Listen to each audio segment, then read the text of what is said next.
Hello students, welcome to Freechem academy. Start करते हैं आज की क्लास।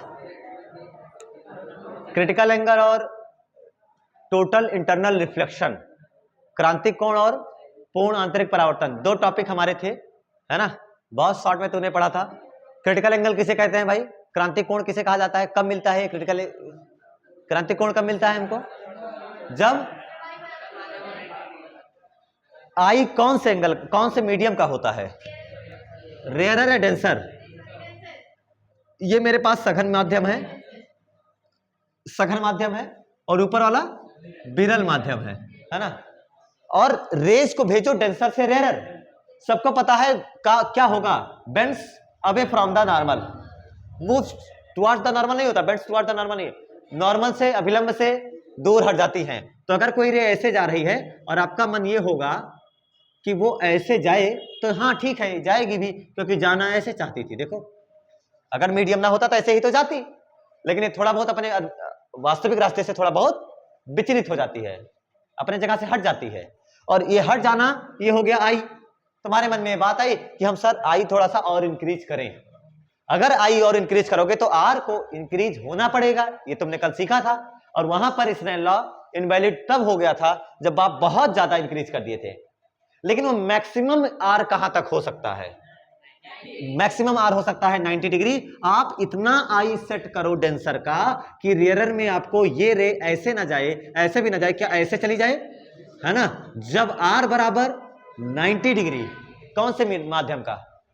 विरल माध्यम का, रेयरर मीडियम का, विरल माध्यम का। जब अपवर्तन कोण सम कोण हो जाए तो सघन माध्यम का आपतन कोण कहलाता है, क्रिटिकल एंगल क्रांतिक कोण कहलाता है। ये केस वीआईपी केस है, केवल एक बार ऐसा होता है। अब सोचो, अभी तक रेस तुम्हारी आंखों तक आ रही थी।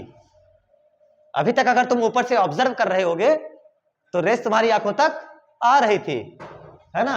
और अब रेस हमारी आंखों तक नहीं आएंगी। क्यों? क्योंकि अब ध्यान से देखो, ये भले आती लेकिन अब ये ऐसे चली गई, सरफेस पे ऐसे पैरेलल हो गई, सरफेस की क्या हो गई? पैरेलल हो गई। तो अब ये रेस हमारी आंखों तक नहीं आने वाली। बात समझ में आई क्या? इस हिसाब से आई इक्वल टू सी में आपका आर इक्वल टू 90 डिग्री हो जाता है। इसके बाद भी अगर तुम्हें जरूरत पड़ी और तुम फिर आई बढ़ाओगे तो वो sine i by sine r flop होने वाला है कि नहीं है? वो फ्लॉप हो जाएगा, वो वैलिड नहीं रह जाएगा। इसलिए वो रिफ्रैक्शन लॉ को बचाने के लिए वो कौन से लॉ को फॉलो कर देती है? रिफ्लेक्शन लॉ को फॉलो कर देती है, और वो वापस पूरा पूरा अंदर ही लौट आती है। कब? अगर आपने क्या कर रखा है, क्या कर रखा है? आई इस मीडियम वही है, मीडियम, जो मीडियम यहां है वही मीडियम यहां है, जो मीडियम यहां है वही मीडियम यहां भी है, और तुम उसको बाहर भेज रहे हो, है ना। तो बाहर भेज रहे हो, तो अगर एंगल ऑफ इंसिडेंस इस स्लाइटली ग्रेटर देन सी, थोड़ा सा भी सी से बड़ा हो गया, तो अब सीधी सी बात है, साइन आई बड़ा हो गया और साइन आर 90 ही रह पाया, और ये पॉसिबल नहीं है। इसलिए इसको वापस लौटना पड़ा उसी एंगल के साथ जिस एंगल से ये जाती है, और यहां पर रख देते हैं सी, और ये एंगल मान ले आर। तो क्या लिखोगे तुम? सी नहीं लिखोगे, ये आई ही लिखोगे, क्योंकि सी तो यहां है। तो तुम लिखोगे आई इक्वल टू आर। तो ये हो गया पूर्ण आंतरिक परावर्तन। इसका यूज क्या कर सकते हैं? सोचो, पूरा 1-2% कहीं इधर उधर नहीं गई, 100 की 100% अंदर ही रह गई। सबको पता है लाइट हमेशा सीधी रास्ते में चलता है कि नहीं है?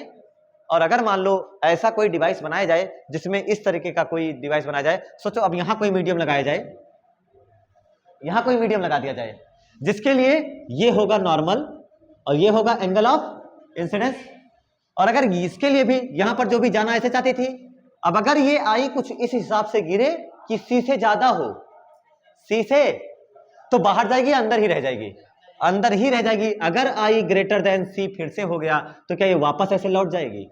ये वापस लौट जाएगी। और अगर मान लो तुम फिर से कोई मीडियम ऐसे बना लेते हो जो वापस वहां जाना चाहते हो, तो ये तो हो गया जो तुम्हारा आई, और अगर ये ग्रेटर देन सी हो गया तो फिर से क्या हो जाएगा? पूरा वापस लौट आएगी। और ये प्रोसेस लगातार चलता रहता है ऑप्टिकल फाइबर्स वगैरह में, प्रिज्म वगैरह में ऐसा होता रहता है। इसमें 100% लाइट अगर यहां से भेजी जा रही है तो 100 की 100 वहां से बाहर आ रही है, ऑप्टिकल फाइबर्स। प्रकाशिक तंतु के नाम से जाना जाता है। जो तुम्हारे पास सिग्नल वगैरह आ रहे हैं, जो ये केबल वगैरह बिछाई जाती है जमीनों में खोद करके, है ना, जो तुम सर्च करते हो डेटा तुम्हारे पास आ जाता है, ये सब कैसे आ रहा है? ये सब डेटा इससे आ रहा है, जमीन में सब केबल वगैरह पड़ी हुई है और वहां पर ये लगातार ऑप्टिकल फाइबर इलेक्ट्रोमैग्नेटिक वेव के रूप में चलाया जाता है। कितनी रफ्तार है देख लो, 3 × 10⁸ है कि नहीं है? बहुत तेज रफ्तार के साथ उसे चलाया जाता है। तब तुम सर्च करते हो, जल्दी जल्दी तुम्हारे सामने आ जाता है। स्पीड, जो इंटरनेट की स्पीड वगैरह तुम आज चेक करते हो कि कहाँ की स्पीड ज्यादा है, वो सब ये ऑप्टिकल फाइबर्स आज काम कर रही हैं, है ना। कई सारी चीजें हैं, ये ऑप्टिकल फाइबर्स वगैरह बहुत काम आता है, तुम्हारी लाइफ को बहुत बढ़िया बनाने के काम आया है ये, ठीक है। जिसका फायदा क्या है, 1 भी % लाइट का वेस्ट नहीं करता, एनर्जी का 100 का 100% इधर भेजा, इधर भेजा, इधर भेजा। अब तार तुम चाहे जिधर मोड़ दो, चाहे जैसा मोड़ दो, चाहे जैसा शेप दे दो, सर्कुलर करा दो। सबको पता है लाइट सीधी चलती है, लेकिन तुम इसको सर्कुलर करा दोगे तो ये अंदर अंदर होता रहेगा और घूम करके दूसरे एंड पे तुम्हें मिल जाएगी लाइट। ये फायदा है लाइट को सीधी रेखा के बजाय टेढ़ी रेखा में चलाने की डिवाइस का नाम है ऑप्टिकल फाइबर। ये प्रकाशित तंतु है। क्रिटिकल एंगल समझ में आया? समझ में आया क्या? TIR समझ में आया? अच्छा, क्रिटिकल एंगल को कैसे कहा गया?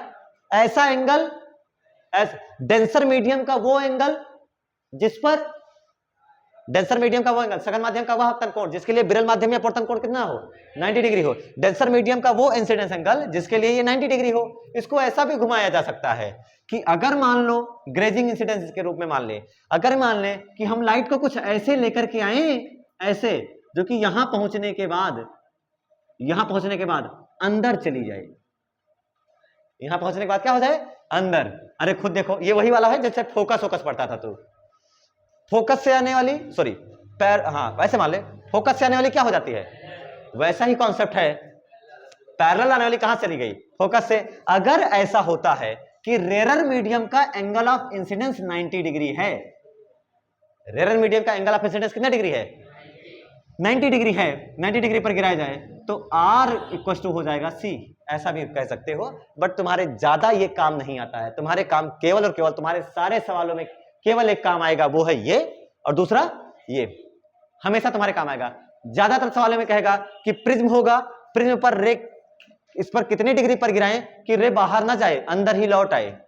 तो तुम उस प्रिज्म के सरफेस पे जाकर के क्या लगा दोगे सीधा, अरे प्रिज्म के सरफेस पे जाकर के क्या लगा दो सीधा, क्रिटिकल एंगल, क्योंकि तुम हमेशा चाहोगे कि मेरा IC से ज्यादा हो। भाई मान लो ये सरफेस है, ये सरफेस है प्रिज्म का, और तुम चाहते हो लाइट ऐसे प्रिज्म के अंदर चलते हुए आए लेकिन बाहर ना जाए प्रिज्म के। प्रिज्म ऐसे बनाओगे, ऐसे लाइट आई, ऐसे तुम चाहते हो कि लाइट बाहर वापस लौट आए। अगर वापस लौट आए तो ये जो यहाँ आई होगा, क्या ये IC से बड़ा होना चाहिए, है कि नहीं है? तो तू हमेशा क्या पता करेगा, इस सरफेस में जाकर के तुम क्या पता कर लोगे, C कितना है, हमेशा जाकर के क्या पता करोगे, C।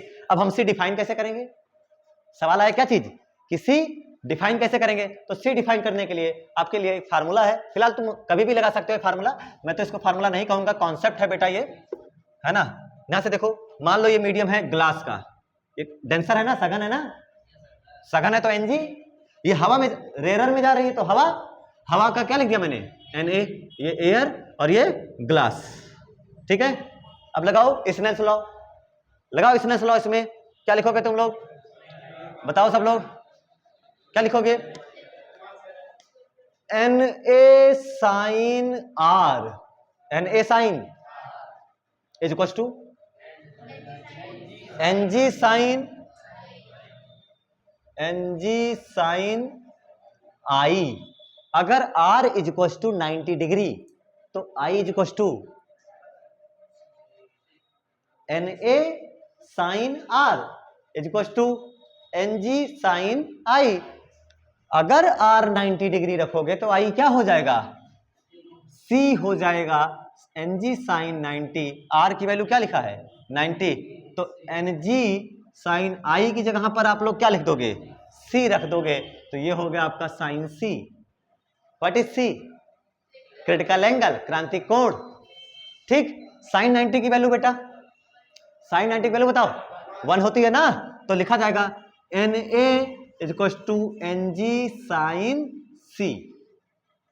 यहां से sin C is equal to क्या लिखोगे, Na अपॉन Ng, तो sin C is equal to लिखोगे तुम कि sin C is equal to Ng upon Na, क्या देयर इज नो डाउट कि sin C is equal to लिख सकते हो आप लोग,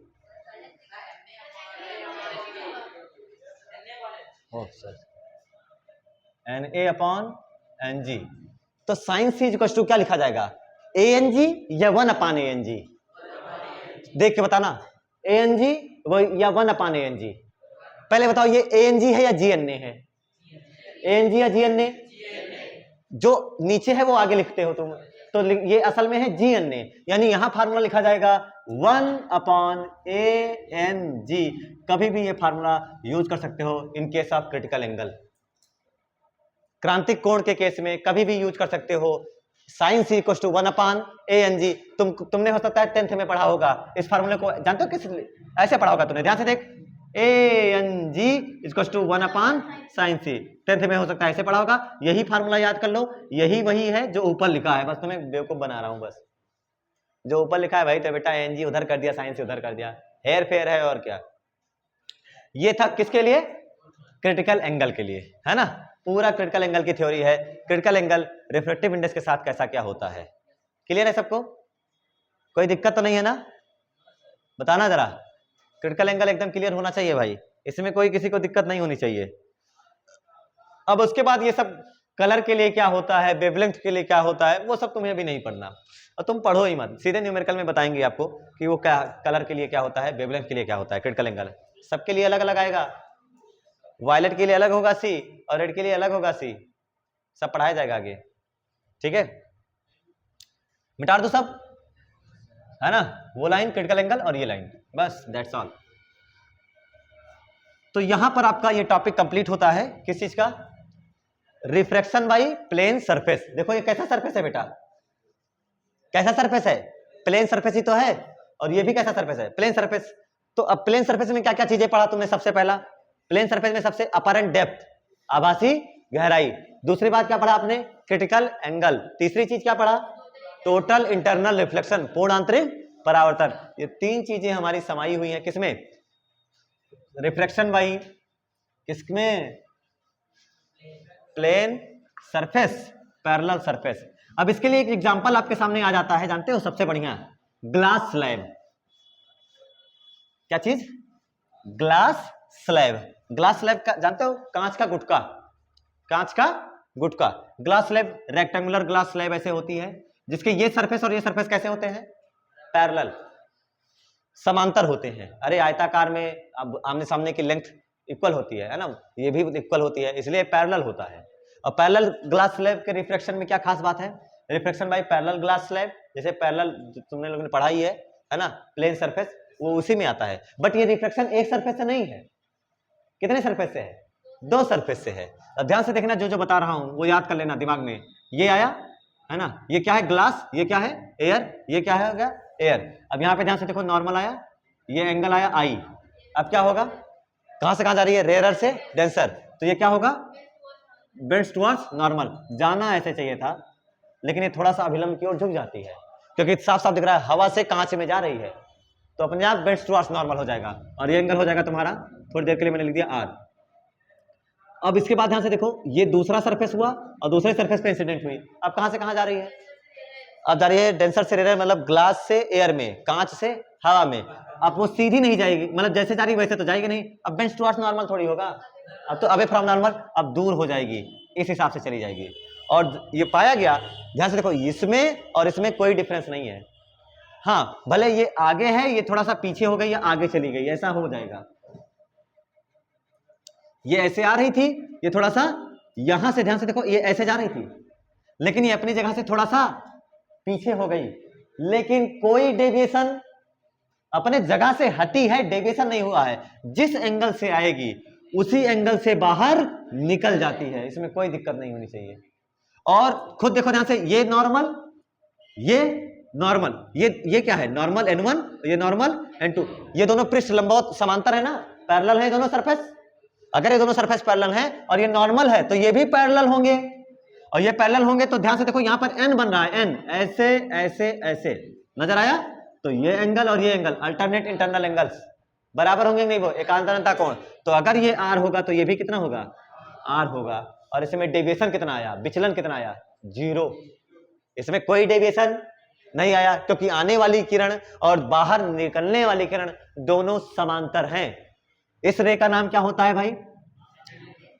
कौन सी रे? आपतित किरण, इंसिडेंट रे। हाँ, इसका नाम हो गया इंसिडेंट रे। अंदर वाली जो अपवर्तन हुआ उसका नाम होगा रिफ्रैक्टेड रे, अपवर्तित किरण। ये हो गया रिफ्रैक्टेड रे। अच्छा, एक बाहर आ रही है जो एग्जिट कर रही है, एग्जिट करने वाली का नाम होगा एमरजेंट रे। एमर्ज कर रही है, एमरजेंट रे। ये तुम्हारे लिए नई रे। ये रिफ्रैक्शन एंगल है, ये रिफ्रैक्शन एंगल मान लो है ही, ये इंसिडेंस एंगल है, लेकिन ये नया एंगल है तुम्हारे लिए, एमरजेंट एंगल या एंगल ऑफ एमरजेंस, निर्गत कोण। इसका नाम क्या रखोगे? एंगल ऑफ एमरजेंस, निर्गत कोण के नाम से इसको जाना जाता है, ई के नाम से। Refraction by parallel glass slab का कॉन्सेप्ट में क्या सीखा हमने? Refraction by parallel glass slab में there is no net deviation. कुल डेविएशन कितना होता है इसका? 0 होता है भाई। थोड़ा अपने जगह से थोड़ा सा ये झुकी, ध्यान से देख, इधर ऐसे चल रही थी, थोड़ा सा अपने जगह से हटी, उसके बाद ऐसे जाने में, ऐसे जाना था, फिर वापस अपनी जगह पे अलाइन हो गई, तो कोई दिक्कत ही नहीं आई। जो दिक्कत आई थी वो दिक्कत दूर हो गई, इसलिए there is no net deviation. I is equal to किसके होता है? ई R1। अगर मैं इसको R1 लिखूं और ये R2 लिखूं तो तुम क्या लिखोगे? R1 is equal to R2। Delta deviation के लिए अच्छा सिंबल होता है डेल्टा। डेल्टा इक्वल टू कितना लिख दूंगा? Delta net equal to 0। ये सारी चीजें किसके अंदर कर आती हैं? Refraction by parallel glass slab. तो लगा यहां पर स्नेल्स लॉ, ऊपर वाले में लगाओगे तो क्या लिखोगे? अगर तुम लिखोगे Na sine i, Na sine i equal to Ng sine r. इस वाले सरफेस पे लगाओ, सेकंड सरफेस पर, इस वाले सरफेस पे लगाओगे तो क्या लिखा जाएगा? Ng sine r equal to Na sine e. क्या आई बराबर ई है? आई बराबर जिस एंगल से एंटर करेगी उसी एंगल से, क्योंकि सरफेस पैरेलल है, नॉर्मल पैरेलल होगा, जिससे आएगी उसी से बाहर जाएगी। और अंदर वाले तो देखो इंटरनल एंगल्स हैं, वो सब बराबर है। दोनों का रेशियो ले लोगे तो सब कट पीट के कुछ बचेगा ही नहीं, तुम्हारे पास कुछ हाथ आएगा ही नहीं। दोनों का अगर रेशियो ले लोगे तो कुछ कट पीट के बचेगा भाई। जो साइन आई है, ध्यान से देखो, साइन आई वो साइन ई के बराबर है। अरे है कि नहीं है भाई? वो साइन ई के बराबर है। जहां साइन ई है वहां मैं ये लिख सकता हूं बड़े आराम से। क्या लिख सकता हूं? चाहो तो कर दो, कोई दिक्कत नहीं होगी। Na sine i, sine i by sine r, sine i by sine r, sine i by sine r equal to क्या लिखोगे? Ng upon Na। यहां क्या लिखोगे? यहां क्या लिखोगे? साइन ई, ऐसा ना लिख, साइन आर लिख, sine r, sine r upon equal to Na upon Ng। अगर दोनों का मल्टीप्लाई करा दो, दोनों का मल्टीप्लाई करा दो, तुम्हारे सामने रिजल्ट क्या आएगा? दोनों का मल्टीप्लाई करा दो, साइन आई से साइन ई चला जाएगा, साइन आर से साइन आर चला जाएगा। Ng अपॉन Na का मतलब क्या होता है? Ng अपॉन Na का मतलब होता है Ang। Na अपॉन Ng का मतलब क्या होता है? Gna। और इन दोनों का मल्टीप्लाई करोगे तो रिजल्ट इधर क्या आ रहा है? 1। अरे तो तुमने डायरेक्ट पहले से पढ़ रखा था रिवर्सिबिलिटी में, जो शॉर्टकट में तुम्हें पढ़ाया था कि कैसे देखो रिवर्सिबिलिटी होती है दो मीडियम के साथ। Ang into Gna equal to result क्या आता है? Ang into Gna equal to आता है 1। ये तुम्हारे सामने प्रूफ हो जाता है। फिलहाल तुमको केवल फार्मूला चाहिए और कुछ नहीं। क्लियर है सबको? You need only this formula. और ये पूरा कॉन्सेप्ट, कॉन्सेप्ट क्या है? Refraction by parallel glass slab, जो कि तुम्हारे सामने ये है। इसमें कोई कुल विचलन शून्य होता है, डेविएशन 0 होता है, आपतन कोण परावर्तन कोण बराबर होता है, सॉरी आपतन कोण और निर्गत कोण, incident angle and emergent angle बराबर होता है। चलिए अगला टॉपिक है आपका रिफ्रैक्शन बाय स्फेरिकल सरफेस, गोलीय पृष्ठों द्वारा कैसे? अरे स्फेरिकल सरफेस का मतलब क्या हुआ? गोलीय पृष्ठ। जैसे तुमने एक पढ़ा स्फेरिकल मिरर, समतल दर्पण नहीं पढ़ा तूने फिलहाल, क्योंकि तुम्हारे सिलेबस में था ही नहीं, बोर्ड के सिलेबस में है ही नहीं, तो तुम्हें पढ़ना ही नहीं है। लेकिन प्लेन सरफेस द्वारा रिफ्रैक्शन जरूर पढ़ा तुमने। वैसे ही तुम्हारे पास अगला टॉपिक है स्फेरिकल सरफेस द्वारा रिफ्रैक्शन। कोई गोलीय सरफेस, कितने होते हैं स्फेरिकल सरफेस? गोलीय पृष्ठ कितने होते हैं तुम्हारे पास भाई? 2। कौन कौन से? कॉन्वेक्स और कॉनकेव, उत्तल और अवतल, है ना। तो मैं किसी एक सरफेस द्वारा डेरिवेशन यहां पर हम लोग देख लेते हैं कि वो रिफ्रैक्शन कैसे होता है, ठीक है। तो एनसीईआरटी में कॉन्वेक्स है, उसी कॉन्वेक्स सरफेस को उठाया जाता है और ध्यान से देखते चलते हैं। मान लो ये कोई कॉन्वेक्स सरफेस है, पूरा कांच का है, किसका बना हुआ है, कांच का कॉन्वेक्स सरफेस है, और ये पूरा उधर से मीडियम शुरू हो जाता है, उसी का पूरा उसी का मीडियम है, ठीक है। आगे बनेगा ये स्फेरिकल, बट आपको ऐसे दिखा दिया जाता है ताकि समझ सको, आगे पूरा यही है ना। इसका सेंटर वगैरह यहां कहीं लाई करेगा। इसको मान लो मैंने किसी मीडियम में रखा है, कोई बाहर जिस भी मीडियम में रखा है, इसका अपना रिफ्लेक्टिव इंडेक्स अलग होगा और इसका अलग होगा। जो बाहर है, हमेशा रहना, बाहर का रिफ्लेक्टिव इंडेक्स में मान लेता हूं N1, और ये सॉलिड है बेटा, पूरा कैसा है, सॉलिड है। सॉलिड है मतलब सघन है, डेंसर है, और इसका रिफ्लेक्टिव इंडेक्स मैंने क्या लिख दिया, N2। क्लियर है सबको, ठीक है। और यहां पर आपके पास कोई, ये हो गया इसकी प्रिंसिपल एक्सिस, ये हो गया इसका पोल, क्या हो गया इसका पोल, है ना। अच्छा, सबको पता है इसका कहीं ना कहीं सेंटर ऑफ कर्वेचर होगा, होगा। और मैंने क्या किया, यहां पर कोई ऑब्जेक्ट रख लिया ओ, ठीक है, कोई ऑब्जेक्ट रखा। अब ऑब्जेक्ट क्या करेगा भाई, ऑब्जेक्ट वो होता है जो सरफेस पर रे लाने का काम करता है। अब अगर ये ऑब्जेक्ट है तो सरफेस को क्या देगा, रे देगा, यहां से रे चलेगी और ये सरफेस पे आकर के इंसिडेंट हुई। अब ये आपके पास क्या होगा, कौन सा पॉइंट, इंसिडेंट पॉइंट। अरे यही तो है इंसिडेंट पॉइंट भाई। अब ये इंसिडेंट पॉइंट है तो क्या होगा, रिफ्रैक्शन होगा, अपवर्तन होगा। कहां से कहां जा रही है, रेयरर से डेंसर। मान लेता हूं कि N1 ज्यादा है और N2 क्या है, कम है, ये मान ही लेते हैं।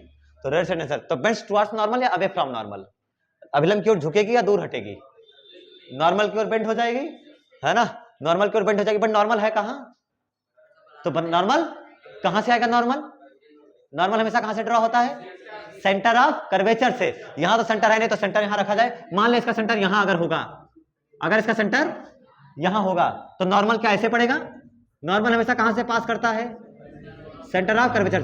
ये तुम्हारा पॉइंट हो गया N, कैसा पॉइंट हो गया N। अब ध्यान से देखो, नॉर्मल और इंसिडेंट रे के बीच में बनने वाला कोण होता है एंगल आई। अभिलंब और आपतित किरण के बीच बनने वाला कोण कौन सा होता है, एंगल आई। तो ये एंगल कौन हो जाएगा आपका, आई। क्लियर है, दिस इज एंगल आई। अब इसको जाना चाहिए था ऐसे, लेकिन ये ऐसे ना जाकर के थोड़ा सा अपने क्या होता है, नॉर्मल की ओर बेंड हो जाती है। ये शायद ऐसे चली गई, समझ में, बेंड होता हुआ नजर आया, अरे बेंड होता हुआ नजर आया, नहीं आया, जाना ऐसे चाहती थी, बट क्योंकि मीडियम प्रेजेंट है तो ऐसे ना जाकर के ऐसे बेंड हो गई, बेंड्स टुवर्ड्स नॉर्मल। अब तुम दूसरा एंगल लिखो आर, कैसे लिखा जाएगा, एंगल आर कहां मिलेगा, सब लोग बताना, एंगल आर ऊपर वाला है या नीचे वाला है। गुड, तुम्हें कैसे पता बेटा, मास्टर अच्छा पाए हो, कुछ नहीं, मास्टर अच्छा पाए हो, रीजन ये है, तुम्हारा दिमाग में कुछ नहीं थे, मास्टर अच्छा पाए हो, समझाने वाला ठीक है। क्या ये आर होगा, क्या एंगल आई और एंगल आर हमेशा किससे बताया जाता है, नॉर्मल के साथ, है ना, एंगल आई और एंगल आर नॉर्मल के साथ, ठीक है। आंसर सही हो जाए तो तुम हमेशा मुझे बताया करो, ठीक है, कि हमारे टीचर साहब एकदम दमदार हैं, उन्होंने समझाया था। तुम अपने आप को मुझे रीजन ना दिया करो, मैं तो पता है तेरा आंसर सही है, बस। अब तुम लोग हर जगह मेरा ही नाम ना लगा देना, कहीं गोली दाग के चले आओ सर मास्टर साहब। इधर देखो, व्हाट इज दिस, ऐसे गया और ये गया, जो सीधे जा रहा होगा सेंटर ऑफ कर्वेचर से उसको तो कोई दिक्कत होगी नहीं, वो तो ट्रांसमिशन करेगा, पारगमन आर पार सीधे चला जाएगा, यानी ये जाने वाले में कोई दिक्कत नहीं है। ये हो गई रिफ्लेक्टेड रे, अपवर्तित किरण। और ये कोई कौन सी है, अपवर्तित किरण, जहां पर मिलेगा वहां क्या बनेगा, इमेज। क्या कितनी चीजें हो गई, object, normal, centre of curvature और इमेज। बात समझ में आई। अब सबको वो कॉन्सेप्ट, जनरल कॉन्सेप्ट सबको आते हैं। अगर मेरे पास O हो गया, C हो गया, I हो गया, तो मैं क्या करूंगा, एंगल्स, है ना, तो बस पहले एंगल रख दिया जाए सबको, है ना, एक्सिस पर आकर के, प्रिंसिपल एक्सिस पर जाकर के सबका एंगल लिखो। क्या एंगल लिखने का पैटर्न तो ये मालूम है, कैसा कैसा लिखा जाएगा, ये अल्फा उधर बीटा या इधर बीटा, उधर या इधर, छोटा वाला एंगल बीटा, कंफ्यूज ना होना, उधर चले जाकर, उधर जाकर के, नॉर्मल इस साइड पड़ा है, बीटा इधर रखना, और उसके बाद इधर क्या पड़ जाएगा, बाहर या अंदर, बाहर मत बना देना, नहीं तो समझो कि सब राइट राइट राइट को बनेगा, नहीं, ये ध्यान देने वाली बात है, क्या समझने वाली बात है, ये कॉमन सेंस की बात है कि बीटा उधर नहीं बनाना, बीटा किधर बनाओगे, लेफ्ट साइड को बनाना, ये बात समझ पाए तुम लोग? समझ नहीं पाए हो? तुम अगर गामा बाहर बनाते भी, अगर गामा बाहर बनाते तो तुम्हें कुछ मिलता ही ना, नॉर्मल वगैरह ड्रॉ करके ऐसे बैठे रहते तुम्हें कुछ दिखता ही ना आगे भविष्य में। इसलिए ये बीटा और गामा पे ध्यान देने वाली बात है जो तुम्हें कॉन्सेप्ट के साथ समझ में आती है। उसके बाद चलो आओ, एक बार क्या पकड़ोगे, कौन सा ट्रायंगल? एक बार कौन हमेशा साथ में रहेगा? CN। क्या हमेशा नॉर्मल साथ में रहेगा? नॉर्मल हमेशा साथ में। एक बार ऑब्जेक्ट का ट्रायंगल, एक बार इमेज का ट्रायंगल। तो एक बार ट्रायंगल पकड़ेंगे, triangle OCN। In triangle OCN कौन सा एक्सटर्नल एंगल है? Which one is external angle? कौन सा एक बाह्य कोण है? हाँ, कौन सा एक एक्सटर्नल एंगल है? अरे सोचिए, बताओ बेटा। हाँ, क्या ध्यान से देखो, अल्फा बीटा गामा, यही बात, अल्फा बीटा आई वाला OCN में, क्या CN वाली में ये बाहर जो जा रहा है ये इधर नहीं है, क्योंकि ये तो तुम्हारी लाइन पर ही नहीं है। ट्रायंगल में लाइन पर जो है, ट्रायंगल में कौन कौन सा, एक है OC, एक है ON और एक है CN। CN वाले में एक लाइन पर पड़ा है, CN वाले में ये नहीं है, CN की लाइन पर, और इसी ट्रायंगल की दो लाइन के साथ ये एंगल है आई, वो एंगल होगा एक्सटर्नल एंगल। तो कौन है बाहर बाह्य कोण? क्या एंगल आई, क्या एक्सटीरियर एंगल? EA का मतलब एक्सटीरियर एंगल, बाह्य कोण है। अब बताओ बाह्य कोण किसके बराबर होता है? अंदर के दो कोण के इंटरनल सम के। तो किसके बराबर होगा? I इज इक्वल टू, सब लोग बताओ, alpha plus beta. Very good. दूसरा, एक बार ऑब्जेक्ट वाला, एक बार इमेज वाला। तो इन ट्रायंगल ICN कौन बाहर वाला है? कौन बाहर वाला है? कौन बाहर वाला है? सब लोग बताओ, कौन बाहर वाला? ICN में कौन बाहर वाला है? सर गामा और R तो अंदर वाले हैं। क्या इस लाइन पर मुझे बीटा नजर आया? तो बीटा इज इक्वल टू, कौन बाहर वाला कौन है? Beta is exterior angle. तो मैं बीटा बराबर लिखूंगा, कैलकुलेट कर, गामा प्लस, तो मेरे गामा और R से कंफ्यूज ना हो इसलिए मैंने ऐसा बनाया। समझ में आया? हाँ, गामा और R में कंफ्यूज ना हो। अब तुम्हें रिफ्लेक्शन वाले में तुम I बराबर R लगाते थे, क्योंकि वहां पर I बराबर R होता है। यहाँ I बराबर R नहीं होता, यहाँ होता है साइन I बटे साइन R। अरे होता ही नहीं होता है। तो यहाँ तुम्हें क्या, किसका चाहिए? तुम्हें I और R चाहिए। तो I तो तुझे पता है, क्या नहीं पता है? R। यहाँ से R इक्वल टू क्या हो जाएगा? R इज इक्वल टू क्या हो जाएगा? Beta minus gamma. तो R is equal, sorry, R is equal to लिखोगे तुम बीटा माइनस गामा। समझ में आया ना? This is equation first and this is equation second. अब सबको पता है, क्या पता है कि सर इसमें कौन सा, उसमें लगाते हो I बराबर R, इसमें लगाओगे sine I by, from Snell's law. कौन सा law? Using Snell's law, from Snell's law, Snell के नियम से। स्नेल के नियम से क्या लिखोगे? N1 साइन I बराबर N2 साइन R। चल बोल, इसका रिफ्लेक्टिव इंडेक्स कितना है बाहर वाले का? N1 sine I equal to N2 sine R। N1 कितना है पता नहीं, N1 है, N2 है, साइन I कितना है? N1 साइन I कितना है? कहाँ लिखा है? From equation 1 I equal to alpha plus beta equal to N2 sine R कितना है बेटा? Beta minus gamma. अब मेरा सवाल, रेज पैरेलल है कि पैरेक्सियल है? हमारे कॉन्सेप्ट में समाक्षीय है क्या? क्या ये n बहुत ऊपर है बहुत नीचे है? दिखाया ऊपर जा रहा है। क्या n p के काफी क्लोज है? n p के काफी क्लोज है। रेज समाक्षीय है। I और R भी बहुत बड़े होंगे बहुत छोटे? I R बहुत छोटे होंगे। I R बहुत छोटे होंगे तो सीधा मैंने, फिलहाल मैंने I को डायरेक्ट ऐसे लिख दिया, वरना कई बार लिखाते हैं I और R बहुत छोटे होंगे। ये अल्फा बीटा गामा बहुत बड़े कोण होंगे बहुत छोटे कोण होंगे? बहुत छोटे कोण, क्योंकि रेज पैरेक्सियल है। बिकॉज रेज आर पैरेक्सियल, क्योंकि किरणें समाक्षीय है बेटा।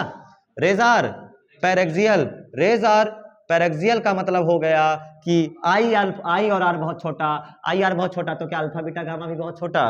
I R अल्फा बीटा और गामा क्या बहुत छोटे कोण हैं? Are very small angle. तो क्या साइन I बराबर I, साइन I बराबर tan I? तुम्हें पता ही नहीं है कॉन्सेप्ट। साइन थीटा बराबर tan थीटा। तो जहां साइन थीटा लिखा है वहां मैं क्या लिख सकता हूं? tan theta. पहले तो मुझे बताओ, ये बहुत बड़ा कोण है बहुत छोटा कोण है? बहुत, अरे है ना बहुत छोटा। तो साइन आई को मैं क्या लिख सकता हूं, आई, अरे साइन आई को क्या लिख सकता हूं, आई, सीधे यहां पर लिख सकता हूं। अगर तुम इससे ये दिक्कत हो रही हो तो मैं ये वाली लाइन हटा दे रहा हूं और तुम सीधे लिखते हो, सीधे क्या लिखा जाए, n1 sin i = n2 sin r, because rays are paraxial, तो i and r are very small, i और r बहुत छोटे हैं, सीधे केवल डायरेक्ट स्टेप बाय स्टेप चला जाए, भागा ना जाए, रेज आर पैरेक्सियल, किरणें समाक्षीय हैं, तो i and r बताओ, i and r बहुत बड़े हैं बहुत छोटे हैं, r टू स्मॉल, बहुत छोटे हैं, तो साइन आई बराबर आई, और sine r equal to r, तो जहां n1 आई साइन आई है वहां n1 क्या आई लिख दूं, जहां n1 क्या है साइन आई, वहां क्या लिख दूं, n1 into i equal to n2 into r. अब क्या आई और आर की वैल्यू इक्वेशन 1 और 2 से उठा लाऊं, from equation 1 and 2, from equation 1 and 2 मुझे साफ साफ ये क्लियर है कि जहां n1 जहां आई है वहां लिख सकता हूं अल्फा प्लस बीटा, और जहां आर है वहां लिख सकता हूं बीटा माइनस गामा। तो मैं साफ साफ लिखूंगा, क्या लिखा जा सकता है, n1 into alpha plus beta equal to n2 into beta minus gamma, लिख सकते हैं। कोई दिक्कत यहां तक, हाँ यहां तक कोई दिक्कत नहीं है। तो बस अब आगे चलते हैं। तुमको पता है कि रेज कैसी ली गई है, पैरेक्सियल समाक्षीय हैं, तो अल्फा बीटा गामा भी बहुत छोटा होगा। अगर अल्फा बीटा गामा भी बहुत छोटा होगा तो alpha equal to tan alpha, beta equal to tan beta and gamma equal to tan gamma, लिख सकते हैं नहीं लिख सकते, क्योंकि alpha beta gamma are also very small, ये भी बहुत छोटे हैं, तो alpha equal to tan alpha. अरे तुमने सीखा है कॉन्सेप्ट कभी, किसी जमाने में पढ़ा था, अभी मिरर्स फार्मूले वाले में पढ़ा था, नहीं पढ़ा था, आज ही वीडियो अपलोड हुई होगी, देख लेना। Alpha equal to tan alpha, beta equal to tan beta and gamma equal to tan gamma. तो जहां जहां अल्फा है, जहां अल्फा वहां tan अल्फा, जहां बीटा है वहां tan बीटा, जहां बीटा वहां tan बीटा, जहां गामा वहां tan गामा। तो मैंने लिखा n1 अल्फा की जगह पर tan n1 अल्फा की जगह पर क्या लिख दूं, tan alpha, n1 tan alpha plus tan beta equal to n2 beta minus gamma. तो बीटा माइनस गामा जहां पर क्या लिखूंगा मैं, tan beta minus tan gamma. अरे लिखा जा सकता था ना, ये तुम्हारे पास आ गया। अब तुम्हें सब बहुत अच्छे से पता है कि tan alpha tan beta tan gamma, ये tan theta sin theta cos theta कौन से ट्रायंगल की प्रॉपर्टीज होती हैं, राइट एंगल ट्रायंगल। क्या समकोण त्रिभुज की निशानी है ये सब, तुम्हारे तो आसपास कहीं ऐसा ट्रायंगल नहीं है। तो फिर क्या हमें नॉर्मल ड्रॉ करना चाहिए जहां पर हमें ऐसा कुछ मिल सके कि अल्फा बीटा गामा उसके अंदर आ जाए। इसलिए तुमने जानबूझ करके क्या n से m खींचा, क्या ये परपेंडिकुलर ड्रॉ करा, nm इज परपेंडिकुलर। अब क्या तुम्हारे पास राइट एंगल ट्रायंगल 3 बन गए, 3 समकोण त्रिभुज नजर आ रहे हैं क्या, है कि नहीं है। एक बार तब नजर आएगा OMN, एक बार CMN और एक बार IMN, क्या 3 ट्रायंगल नजर आया। क्या tan alpha tan beta tan gamma की वैल्यू मिल गई तुमको, बोलो tan अल्फा की वैल्यू क्या है, MN अपॉन OM। OP मत लिखना, तुम्हें पता है बाद में M बराबर P आएगा, पता है नहीं पता है, कहां से आता है, रेस क्या है, पैरेक्सियल। बस ये काम हो गया, उसके बाद हमने बहुत कुछ आसानी से डेरिवेशन करते चले गए। देख ध्यान से, ये लिखने के बाद मैंने ये लिखा और यही लिखने के बाद मैंने ये लिखा। अरे लिखा कि नहीं लिखा। तो केवल एक ये जो लाइन है ना, यही वो पॉइंट है जो तुम्हारे सारे डेरिवेशंस को आसान बना रही है, रेस जानबूझ करके पैरेक्सियल लेकर के। ठीक है, बताओ tan अल्फा की वैल्यू, सब लोग डायग्राम देखो। परपेंडिकुलर, जब अल्फा देख तो सामने वाला डायमेंशन और नीचे पूरा, बीटा देख तो सामने वाला परपेंडिकुलर और नीचे का पूरा, गामा देख तो सामने वाला डायमेंशन और पूरा। क्लियर है ना सबको। तो बताओ n1 tan अल्फा की वैल्यू सब लोग बताओ, tan alpha mn upon OM, दिखा सबको, mn upon OM plus tan beta nm upon MC। mn लिखू क्या, mn ही लिख बेटा, mn अपॉन CM, OM तो उसी के साथ चले CM, वो रिदम बना रहे, equal to n2 tan beta, same आएगा। mn upon cm। मैं बिना देखे भी लिख सकता था सब, तो मैं दिखाऊं टेक्निक। अल्फा है ना, परपेंडिकुलर क्या है mn, अरे परपेंडिकुलर क्या है nm है ना, ऊपर वाला n है, नीचे वाला क्या है m है, तो ऊपर तो mn चलेगा जो परपेंडिकुलर ड्रॉ है। नीचे क्या है अल्फा ऑब्जेक्ट के साथ तो om, बीटा इमेज के सॉरी उसके साथ नॉर्मल के साथ तो cm हो जाएगा, नीचे वाला पॉइंट m है अगर तो बीटा फिर से cm, गामा ऊपर तो mn ही होगा बट ये इमेज के साथ है तो जहां cm है m तो हमेशा रहेगा, बट c की जगह पर क्या आ जाएगा i। बिना डायग्राम देखे केवल कॉमन सेंस लगा दिया जाए तो मैं सीधे लिख सकता हूं mn अपॉन im। क्या समझ में आया, क्या कॉमन नजर आ रहा है mn, क्या mn गया, mn गया बट m कहां पर है, फिर से बताओ, क्या फिर से वो कॉन्सेप्ट नजर आया तुम्हारे पास कि अगर रेस पर एक्सियल है और आपका जो ये सरफेस है उसका कर्वेचर, उसका अपर्चर बहुत छोटा हो तो n कहां पर सिचुएट होगा, m p पर होगा, n p के काफी क्लोज होगा। क्या लिखोगे nm and pm are negligible. रेस क्या है बेटा पैरेक्सियल है, तो सबसे पहले ये कट गया, कटा कि नहीं कटा। अब क्या लिखोगे np, क्या चीज np और pm, np and pm are negligible. इनको हम नेग्लेक्ट कर सकते हैं, कर सकते नहीं कर सकते हैं नेग्लिजिबल। अगर इनको नेग्लेक्ट कर सकते हैं तो आप समझो कि जहां m है वहां क्या लिख सकता हूं मैं, जहां m है वहां क्या लिख सकता हूं मैं p, यानी m टेंस टू p होगा। अब खुद से सोचो n1 तो ऐसे होगा 1 अपान OM होगा या OP होगा, OP प्लस 1 अपॉन CP, अरे लिख सकते हो क्या, is equal to N2 upon 1 upon CP again minus 1 upon IP। अब जरा ध्यान से देखो तुम्हें क्या क्या पता है, what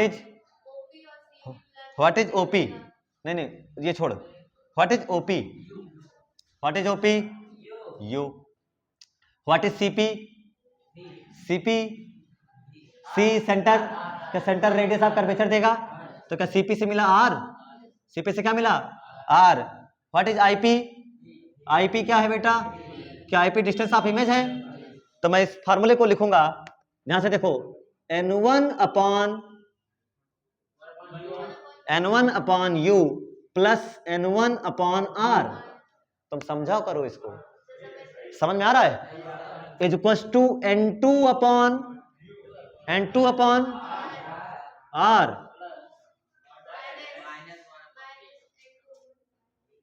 minus N2 upon V। क्या अगर आप ध्यान से चाहो, ध्यान से देखो तो